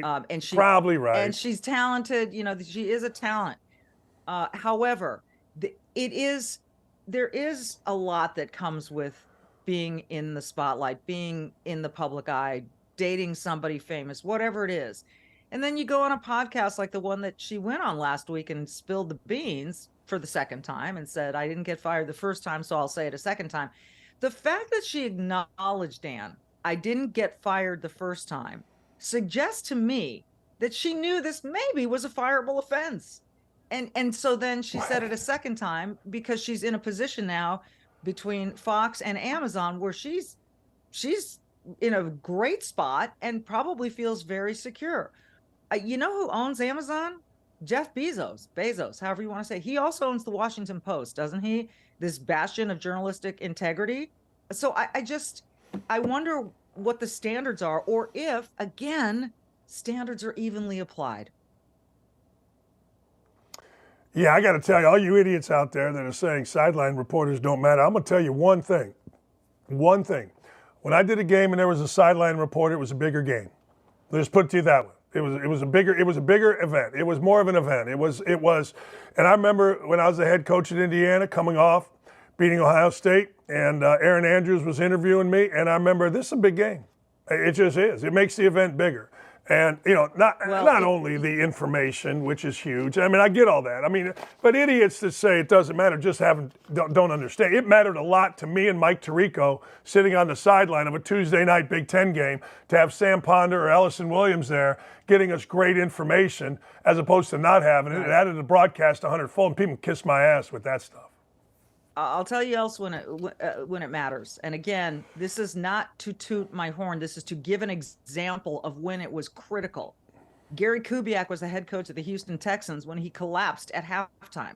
We didn't know if he had a heart attack, a stroke. We didn't know if he was going to live or die. But I covered that story from the second it happened throughout the remainder of the game. It was one of the biggest stories I've ever covered in my life. And it was not a sports story at that point. This was a life or death, a head coach of an NFL team. There were so many parts of that story. First of all, was he alive or was he dead? Honestly, that was something Bob Costas, Al, Chris, all of us standing over this moment weren't sure about. Number two, who's going to coach now? Number three, what does this say about the future? How does the team stay together? So there was a sports element, but really it was emotional, it was psychological, it was physical, and it was medical. And we couldn't have done the job we did as a team unless my 2 feet were on the field. Yeah, that's exactly right. I mean, and I get it. I get it. Every meathead D-bag of a guy wants to be critical. I hate what's going on with women. Like, I think I've told you, my wife's a legend in the world of softball, coach, player, Olympic alternate, my stepdaughter play. It just drives me nuts. Every time a woman does something, some idiot starts talking. And I think what Clarissa Thompson did was bad. And really, I think most people would have been fired. I don't know, maybe not fired. But I just don't think sometimes people understand in a position like Clarissa Thompson, I'm talking about two different things here, how much they hurt others that came before them. Instead of honoring the position, you try to cheapen the position by making yourself cool, and that pisses me off. Sorry for my language. You can use that language around me anytime you want. I was a little pissed off, too. I know a lot of people who were a little pissed off. Yeah, and to say I didn't do it, that's like Charles Barkley got misquoted in his own book. It's just forgot about that. Oh, that's you're right. And I remember, I remember Hillary Clinton going on and on about the war on women. I've never seen a war on women like I'm seeing right now with, women's losing opportunities in sports and then having all female sideline reporters lumped into this one. You're useless sort of category by these dopes that don't really get it. Anyway, enough said. Greatest Halloween costume I saw was with Riley Gaines and her husband. Riley went as Riley Gaines and her husband went as Leah Thomas. It was unbelievable. It was just unbelievable. It was just, we were at a Halloween party. Hey, tell me about the documentary coming up, Triangle Park. We talked about it the last time. What's going on with it? When is it coming? Well, this Wednesday, Thanksgiving Eve. What a better way to start your Thanksgiving weekend than seeing Triangle Park. It's airing in all 32 NFL cities. Actually, there are 30 NFL cities because, New York has 2 teams. LA has 2 teams. LA has 1.5 teams. I'm kidding. That's another story altogether. But right now, Wednesday night, 7 p.m., AMC Theater. So if you live in an NFL city, go find out which one. There's a theater in every NFL city where you can see Triangle Park. It is the documentary that gives you the history of the first ever NFL game, 1920. And you ask people who was in it, most people can't tell you, but you'll learn about all of it, about the era. And the really cool thing about it is the people who participated with us, from Cooper Kupp to Chris Collinsworth, from Sean McVay to Eric Dickerson, from Ben Roethlisberger to Larry Fitzgerald. Troy Aikman, Joe Buck, Susie Colbert. I got to narrate the thing. Is just so much fun, and it really does dig deep into this moment in time in America and who these people were, how they got there, where they went from there. We talked to descendants of their families. It's great stuff. I hope people will go see it on the 22nd of November, 7 p.m. AMC Theater in NFL Cities. There you go. NFL Cities, AMC Theaters on the 22nd. It's going to be great. I love the old NFL. I just saw a picture the other day of Joe Namath throwing a pass. I think he would have been in the AFL at the time before the merger. And there's like a high school stadium with like nobody in it. And then you look last night and there's fireworks going off. The history of the NFL is really fascinating. It really is. I can't wait to watch this. It's going to be good. Yeah. And when you think it started in a park in Dayton, Ohio, right, and where it is now, who would have thunk? Who would have thunk? It's unbelievable. Michele, thank you. Have a wonderful Thanksgiving. Thanks for your time. Can't wait to watch Triangle Park. Thanks so much. Happy Thanksgiving. Have a good one, Dan. That's the great Michele Tafoya. She's right. I mean, look, the Triangle Park's going to be terrific. Every time you go watch one of those, you're like, wow. You're like, huh. That's pretty cool. I mean, if you're an NFL fan, which we all are, let's be honest, you go watch that on the 22nd, you're going to have a blast. You're going to walk out and go, man, I learned something. I didn't know this. It's pretty cool. Those things are great. And I guarantee if Michele is involved, it is absolutely fantastic. I will promise you that. AMC Theaters, November 22nd, which is Wednesday.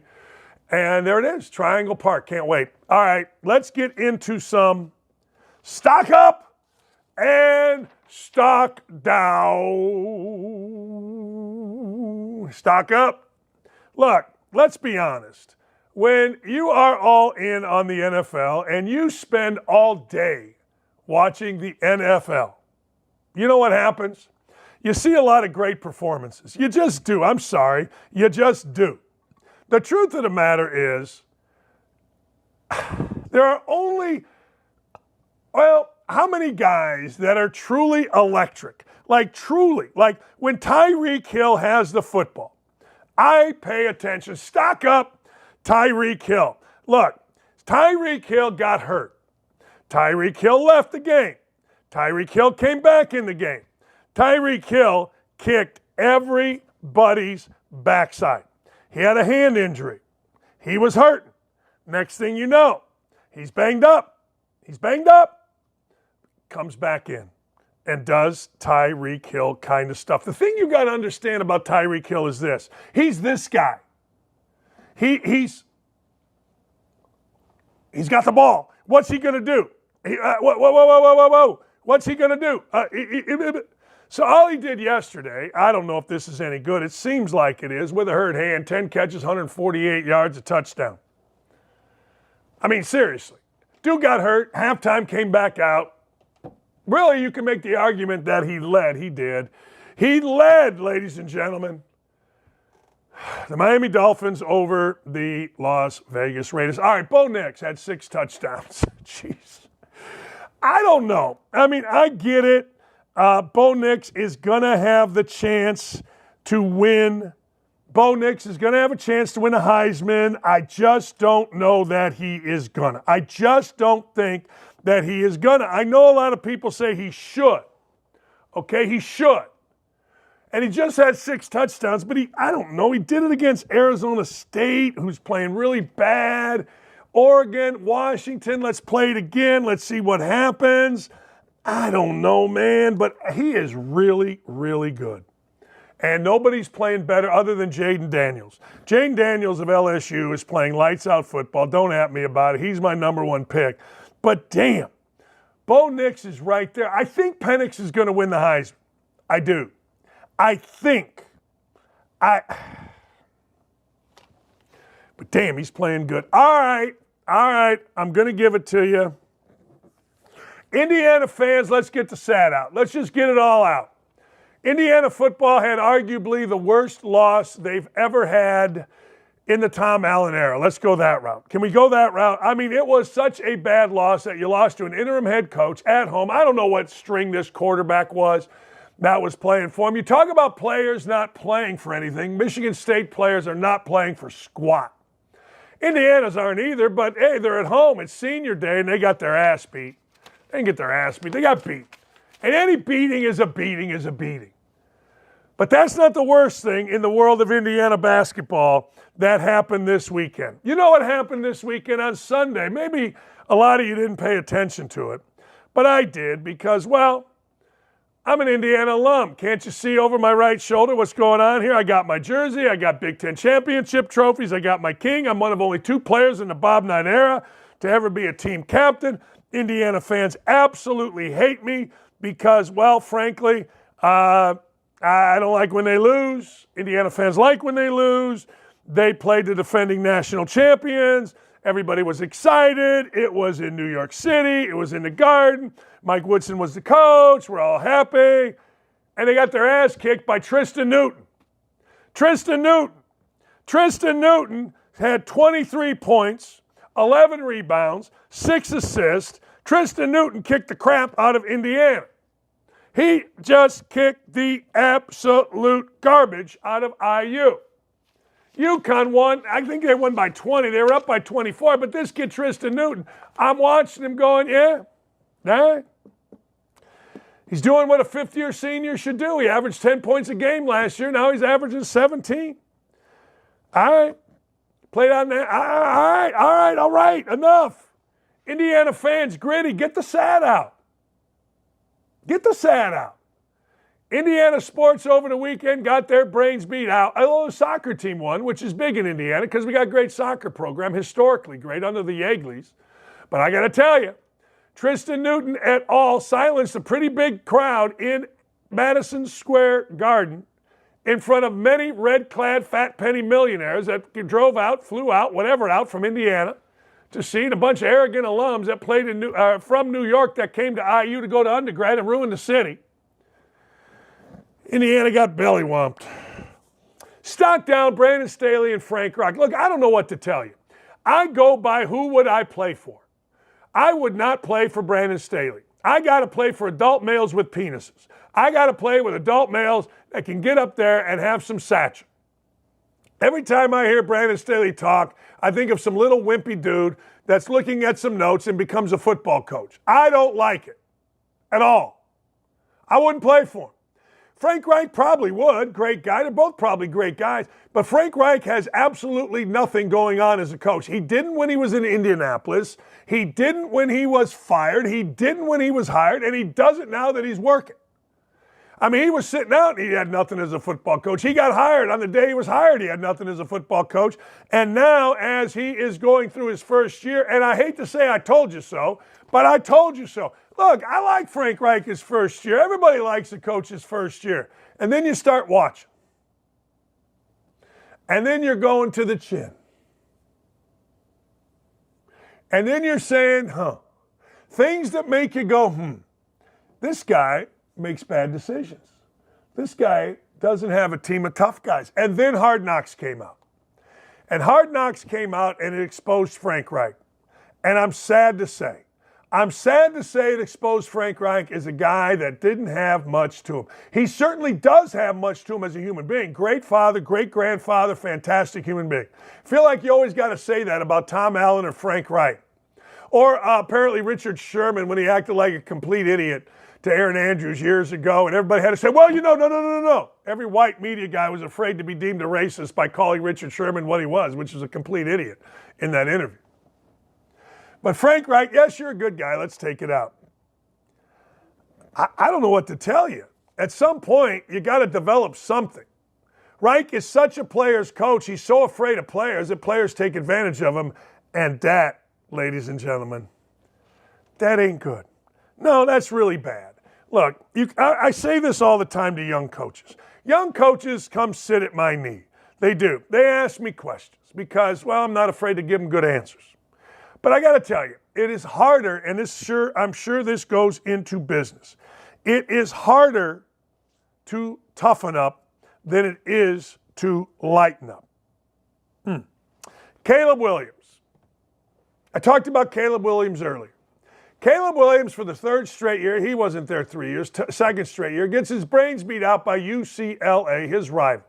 in actually the best uniform game of the year. I love watching the game. The grass is green. The colors are great. I love watching the game. But those two teams were so bad, I can't remember what I watched instead. Might have been Virginia and somebody, because my guy, the Sack Attack, gave me on Virginia. And it hit because, well, my guy went 12-1 over the weekend. But anyway, so I'm watching Caleb Williams. He seems disconnected. His team's got nothing. He's the leader of the team. They don't give you anything. And next thing you know, they get their brains beat out. Is it Caleb Williams' fault? Hell yeah. Why isn't it? I mean, he's the leader of the team. He's the guy getting all the money.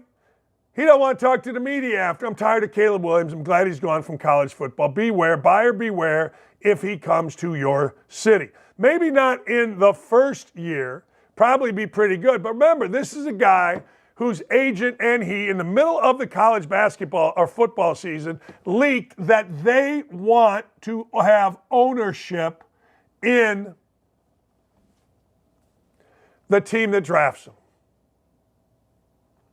I don't know. Angel Reese. Remember Angel Reese? Angel Reese acted like a complete jackass on the court after winning the NCAA women's title against Iowa. Then Angel Reese does what most jackasses do.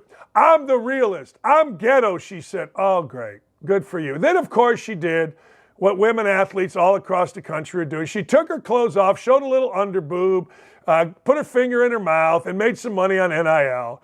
And then Angel Reese became a star. But she was always a pain in the ass. Always. And her actions on the court during the NCAA tournament were idiotic. Sorry, they just were. Doing it in the face of an opponent is idiotic. But she chose to do it because, well, she could. But then she went and, well, I got to do this, I got to do that. I am something Barbie. I don't know. Well, guess what? It happens all the time. I tell you all the time. It is so much harder to handle success than it is failure. Now, look, a lot of people have failure and they go into the bottle or they go into drugs, and okay. But a lot of people do that with success. So Angel Reese apparently could not handle success. So Angel Reese is currently off of the LSU women's basketball team. Why, you ask? I don't know. Well, some are saying grade point average. Now, look, I got to tell you. I mean, let's be honest. It is damn near impossible, at least according to coaches I've talked to, both black and white, for an African-American to flunk out of a college these days. Actually, at Ohio State, they said things where some professors are not allowed to give under a C. I'm not buying that Angel Reese is, I don't know. I'm not buying that Angel Reese is academically ineligible. It is almost impossible, right? Now, her coach is acting like an idiot. Her coach is making idiotic jokes about COVID. Her coach is saying that, you all don't deserve to know. Her coach wants all the attention. Angel Reese wears a crown, takes her clothes off, and next thing you know, she is not on the team, and mothers are talking. So, Jasmine Carson says, y'all better hope I don't say nothing. Now, how can you be academically ineligible at LSU when that's how, because it would be breaking news. Moms are involved. Folks, please don't send me long messages. Your daughter is academically ineligible. There you go. All right. She's had a horse bleep attitude. It's impossible for her. There is no way she's academically ineligible. One of the mommies, Fluja Johnson's mother, Kia Brooks, not happy. She went after Angel Reese's mom. You definitely know about grammar errors when your daughter got a 2.0 or less GPA. Stop being petty, fake, and hateful, and take responsibility for you and your daughter's action. Now, of course, a little pain in the ass is Kim Mulkey, who wants all the attention. She wears all these elaborate clothes. She's dying for attention. But when things get tough, what does young Ms. Mulkey do? She acts like a jackass. She goes Bobby Knight. Good for her. Wear a crown before a game. Take your clothes off, show a little boob, put your finger in your mouth, and I'm shocked that some college girl is having a problem handling this type of success. Oh my God, I am shocked. Speaking of handling success, nobody handled success and nobody was better than Barry Sanders. Can't wait to talk to what many feel is he is the greatest running back in the history of the NFL. We'll be right back.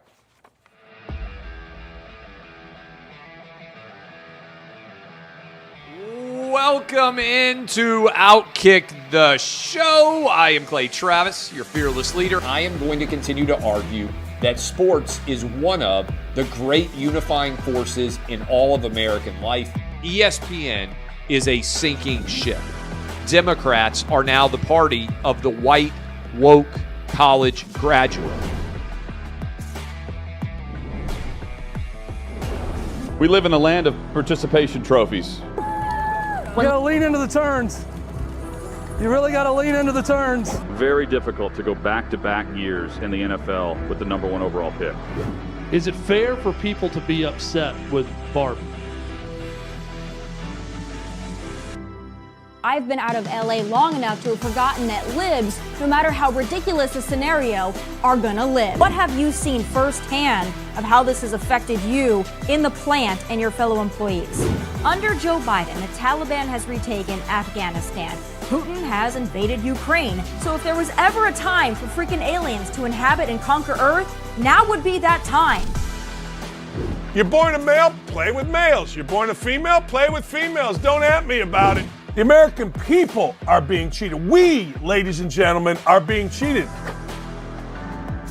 I made the call to end the Me Too movement, and today I'm going to continue making that case. And that's just a way to further taunt these women, to make them feel less than, to make them realize that this has just become a big joke.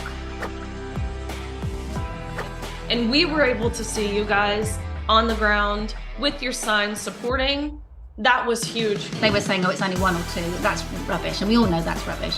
Once those trans-identifying males were able to succeed, it just encouraged.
Waiting on the great Barry Sanders. You know, everybody's got an opinion, right? Everybody's got an opinion on who the greatest running back in the NFL is. And a lot of people think Barry Sanders. I thought Barry Sanders was the hardest running back to tackle. And I loved how he went about his business, too, man. He would knock people over, change on a dime. He's the quickest cutting running back. He and Gale Sayers.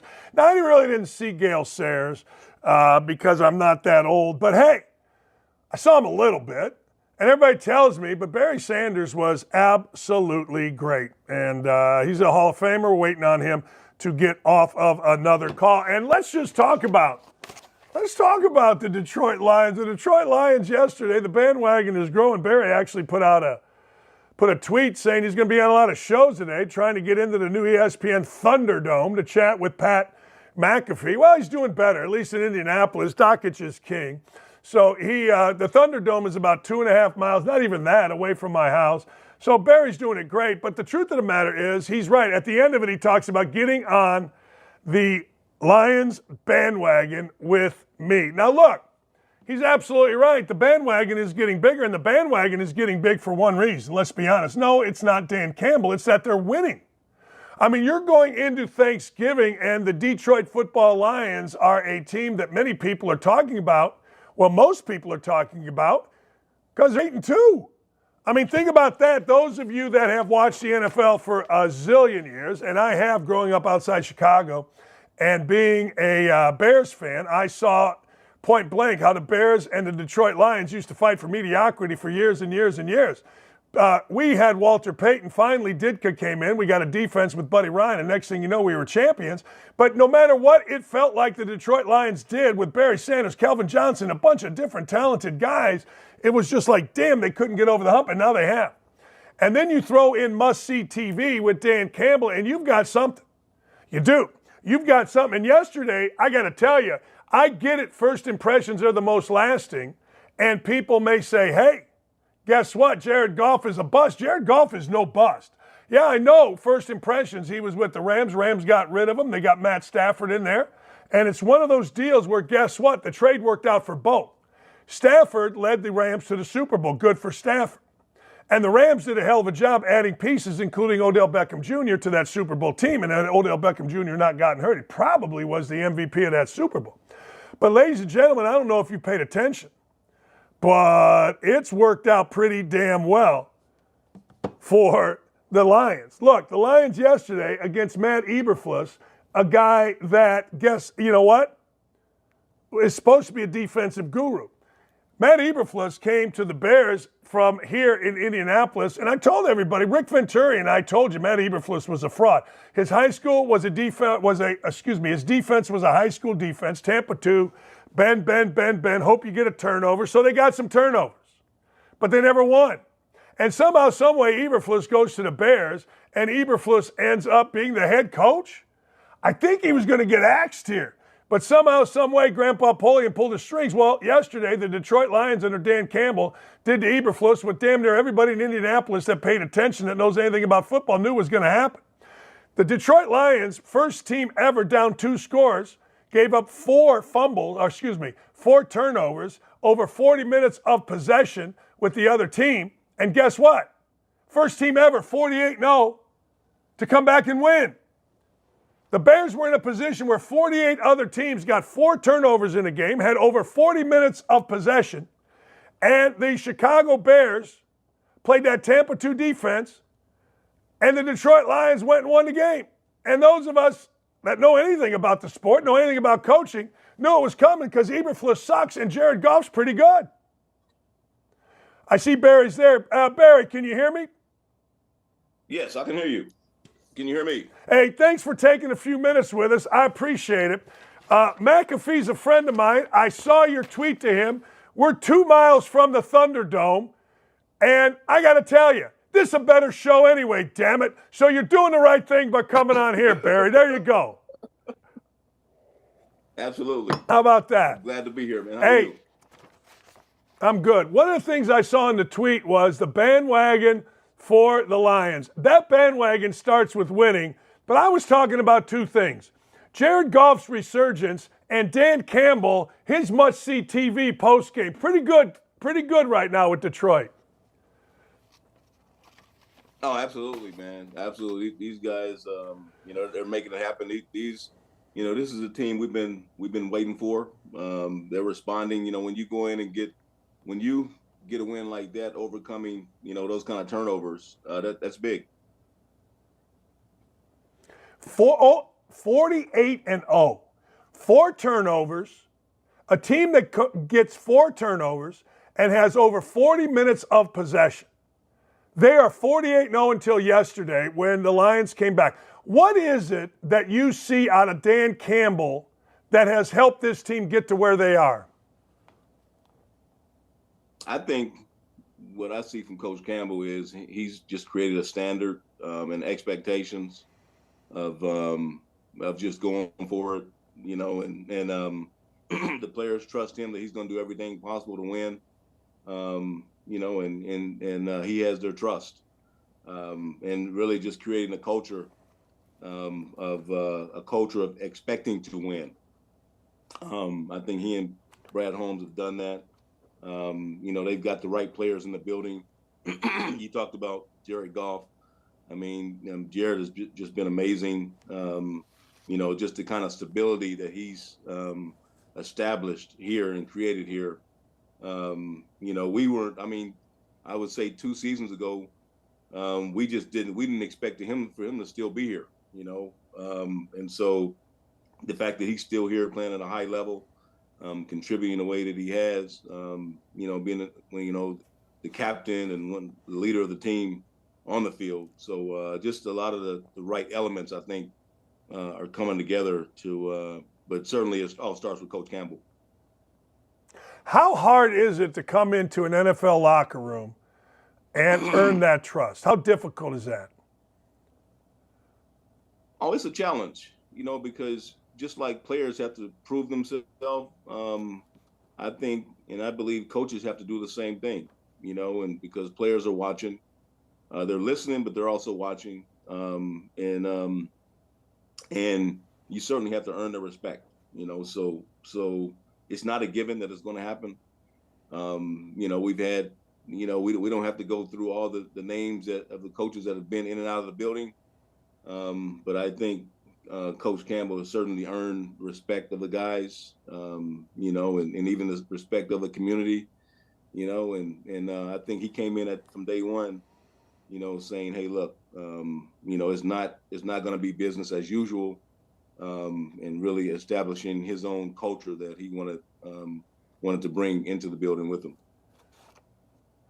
I had a friend of mine that I told him I wouldn't say his name, but he told me in his lifetime, and he's a big guy, he's never seen a guy eat like you. Like never. Like a loaf of bread, eat. Ribs, whatever, eat. Steak, half a cow. He said, I've never seen a man eat like Barry Sanders could eat. True or false? I mean, I think back in my younger days, I could put it down pretty good. I mean, I don't, you gotta realize, I'm one of 11. So, I had to sometimes, arm wrestle my brother or even my sister, for seconds or thirds, so, so no, yeah, back in the day, I wouldn't say that's the case now, but, I feel like I definitely always punched above my weight, as far as how much I could put away, for sure. So there's truth to that. Yeah, guy said I saw. Yeah, I mean, I just wanted to ask before I want to get into other things, but he said you got to ask Barry because I've never seen anybody in the history of the world eat an entire loaf of bread. I'm curious as to who that was that said that. But I told him I wouldn't say. No, it sounds like I don't know. He said, well, I'm not just a pretty face here. I try to do a little research on the people that I'm talking about outside of, hey, how'd you like? I'm going to go back to something. You were, and Calvin Johnson, you guys were both critical of the Detroit Lions and the organization when you left. You played 10 seasons. What do you see out of this organization? You mentioned General Manager Holmes, Spielman's in there. What do you see, not just the coaching, but what do you see out of the front office that, makes you excited about not only the wins, but what's happening here maybe long term? Well, I think they seem to be really coordinated in a certain way and everyone on the same page and everyone, buying into the standard that they want to create and the type of player that they want to have in the building. You see how all these young players, who are contributing, like the Branch kid or the Campbell kid or the Laporta, or you look at Gibbs, you can go down the line. Obviously, David Montgomery, St. Brown. The kind of contributions you're getting from all these young players, many of whom aren't even in their prime, and it's exciting, man. It's exciting. So I think that's the one thing you see, just how coordinated the top brass is in creating this culture with Chris Spielman, Sheila Ford, and Coach Campbell and Brad Holmes, and Rod Wood and all those guys. So I think that's probably the biggest difference. What was it like for you? Because, look, I grew up a Bears fan. I'm older than you, but I grew up a Bears fan. And really, they only got good, and they had Walter Payton. Walter was our guy in Chicago. You were the guy in Detroit. What was it about the management for years with the Detroit Lions that held it back? Because you had great players. Wow. I mean, let me try to remember back then. Well, I really, as a player, I mean, I certainly wasn't, especially a young player. I wasn't really in the business of trying to analyze, management, but I certainly think, we dropped the ball back then. It's probably on some choices with players, guys who we may have drafted or guys who we decided not to draft. If I were, able to, and maybe some of the guys you let go probably too soon. If I were to try to critique it, so those would probably be some of the, those would probably be some of the things that I would say. Your faith was big to you. How'd your faith help you as you went through football? And was your faith tied into you finally getting out of the game? Oh, well, I think that's something that can help you in any walk of life or anything you're doing. And I think it just kind of gave me a good perspective on the game and on life, and just, my approach to everyday life. So I think it was very helpful. Why'd you retire so early? I guess it's early. I don't know. 10 years seems like a lot. I don't know. I mean, if you get a chance to watch the documentary, I think all those questions are answered. I think being playing for 10 years, and really having a great run at it. But I think, without going into great detail, I think, you get a chance to watch the doc. They cover, they found so much stuff. The footage they found just going back really amazed me. But they start from the beginning and go all the way to the end. And so I think a lot of that is certainly covered in that. So yeah, I think that'll answer all your questions. See, that's a professional answer right there. That's a bullshit professional answer right there. I'm not giving you nothing on your show, but the documentary is Bye Bye Barry. It comes out today. You're a pro. You were supposed to be like this reclusive guy, and now you're in all these commercials. You're playing you're doing all kind of stuff. I'm just trying to be productive, man. I'm doing what I can. I mean, it's funny because, I can't play the game anymore, so I got to do something. But yeah. So I think to try to answer your question, I think it's interesting just your perspective as a young player and as an older player. Most of the time your perspective does change, and maybe I was too old at 31 to keep playing the game. Maybe I had lost a step. I mean, who knows? Yeah, you didn't lose nothing. You were smarter than everybody. You got out ahead. You were smarter. Hey, last thing before I let you go, the documentary is Bye Bye Barry. I'm watching it. It comes out tonight on Amazon.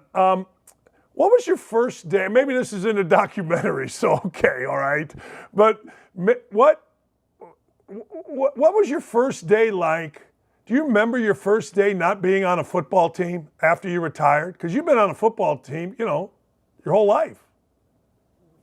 Oh yeah. Well, it was difficult, and it's something that I think I realized I would always miss. And I think eventually, if I go beyond that first day, I mean, I realized I was probably never going to find something like football, but yeah, it's something I certainly missed. But at the same time, I realized that I was also ready to move on. Barry, thanks, man. I appreciate you taking a few minutes. It's been a lot of fun talking to you. Always admired you. Thank you for the time. Very welcome, man. Great to be here. Take care. Yep, he's got a lot going on. Barry Sanders was great. If you don't know Barry Sanders, watch this documentary tonight, Bye Bye Barry. You're going to love it. You're going to love it. Even if it's nothing other than just to see the unbelievable video. Compare Barry Sanders and what he does with these guys running out of bounds, shying away from contact. That dude was a bad bad, bad man. And thanks to everybody for having Barry on. Much appreciated. Beth the Booker, Aaron et al. Getting it done. Look, he played 10 seasons. And when he retired, it was kind of shocking to everybody. Everyone, whoa. Wait, he's supposed to play. Calvin Johnson did the same thing. But now you look back, and that man's a genius. That man understood, hey, look, I better get the hell out of here while the getting's good. You know what I'm saying? Like, it's time to go. And Barry Sanders went on his terms. And it is fascinating because I'm telling you, back in the day when you followed the Bears or you followed even the Packers were no good. The Minnesota Vikings and the purple people eaters started dominating. Then the Packers got okay. And then, of course, the Bears got good for a stretch there, probably 3 or 4 year run. And then it kind of went back and forth, but it was never the Detroit Lions. It just wasn't. It was not the Detroit Lions. And so guess what? Now Dan Campbell comes in. I remember, and you guys that watch my listen to my radio show, you'll get this. You will remember, I told you when the Lions came into Indianapolis 2 years ago and they scrimmaged, I said on my radio show, I don't know whether or not the Lions are any good. I know the culture's supposed to be. They were picked to win the division. They were picked to do all this great stuff. I said, I don't know who's supposed to be good. I don't know who's not supposed to be good, but I watched these teams practice for 3 days. And the Lions are every bit as good as the Colts, period. Not even a question. Not even a debate. And you could see that. So now all of a sudden, hey, look, Thursday, guess what we get to do? We get to watch good football on Thanksgiving that involves the Lions.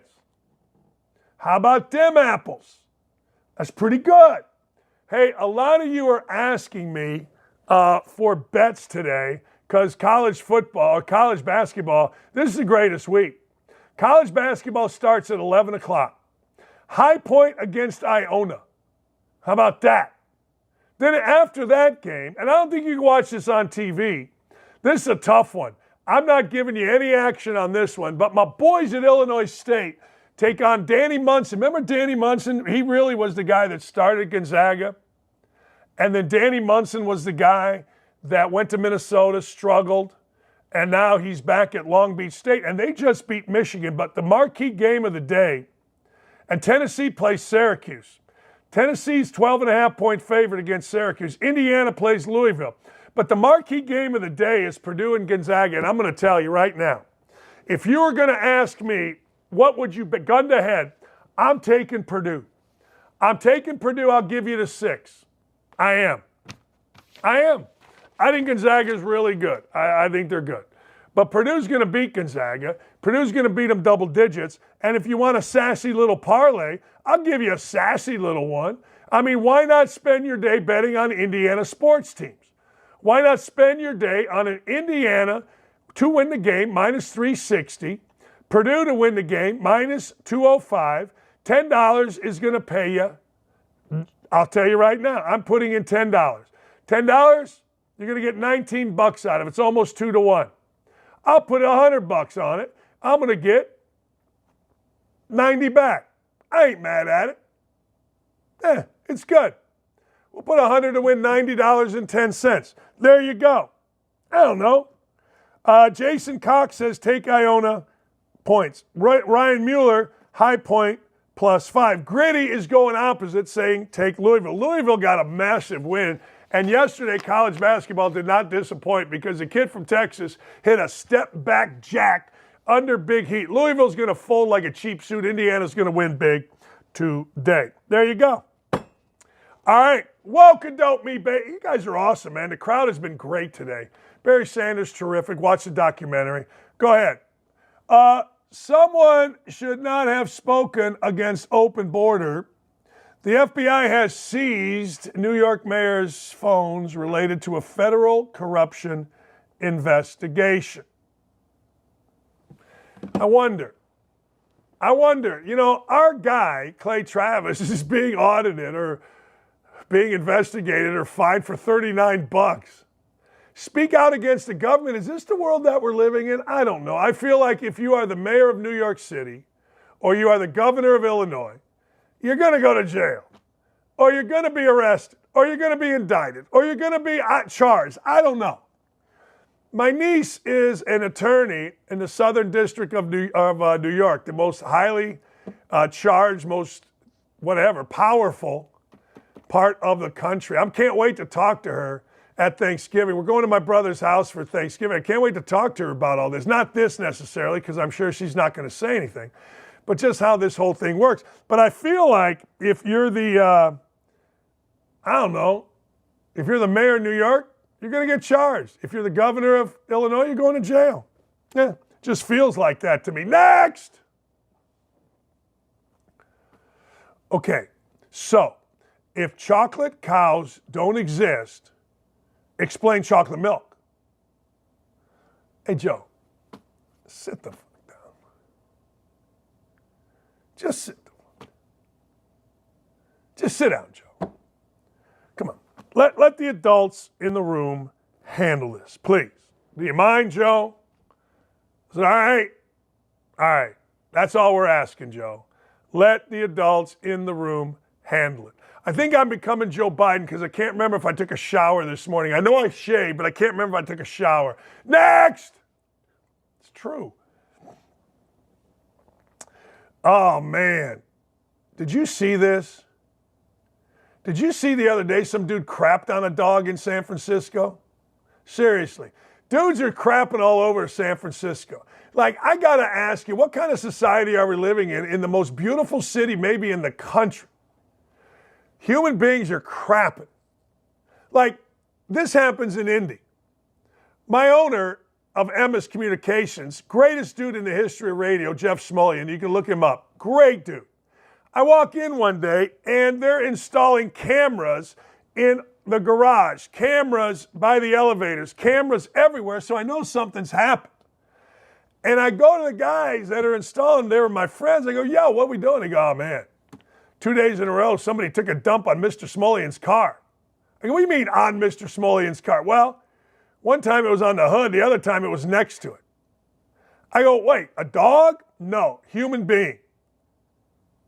Come on, people. I always ask this, what are you wiping with when you're taking a dump in the middle of the street? What are you walking around with in them drawers the rest of the day? I don't know, but it ain't good. All right, two big brains, me and Kent Sterling. Kent Sterling and I are going to do a little 45-minute show coming up at 1:30. 1:30, Gritty, don't miss this one. Two big brains, all local, will react. And I want to hear from you. The voicemails aren't pumping. I may call it right now. All right, here's the number, 929, I'm doing it right now, 929-687-3941. I'm calling my own hotline. And I'm going to let me know that I don't like what the hell I got to say about Indiana. I don't like what I'm saying. That's right. And if you don't like what we're saying, or if you like what we're saying, we'd rather hear flowers. We'd rather hear nice stuff. It's 929-687-3941. Or you can email us, outkickdakich@gmail.com. Last thing. If you want your organization to get bikes, all right, dandakich.com. dandakich.com. And fill it out. And next thing you know, we're going to give away 70 to 100 bikes right now. We would rather. Hey, Dakich, I don't like what you're talking about with Indiana basketball. You seem to be a hater. Look, you played there 100 years ago. Your team sucked as a senior. You were the captain. Go to hell away, support Mike Woodson, and kiss my ass, Dakich. It's that easy. See you tomorrow.